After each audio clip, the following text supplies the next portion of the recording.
Ano naman gagawin natin ngayon?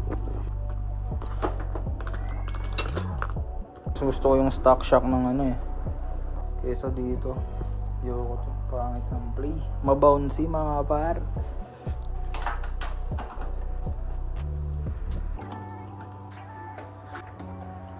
Goods. Kikita nyo naman talagang ano, liit tong butas nya.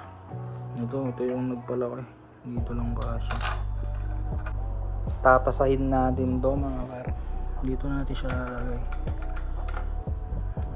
Para mabit yung stock siya.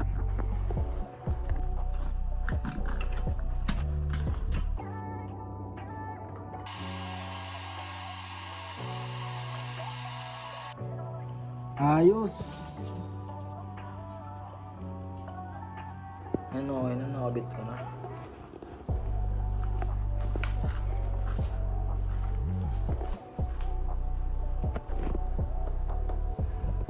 Sheesh! Panalo mga par. Siyempre bigyan natin ng kapirasong montage.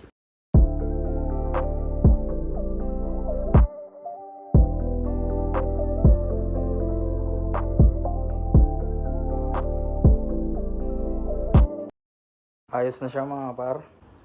Tuloy-tuloy na to, sabi ko nga sa inyo eh. Kahit anong kalikot ko dito kay Amat, talagang ibablog na natin. So, yun lamang sa ngayon. We out, homeboy!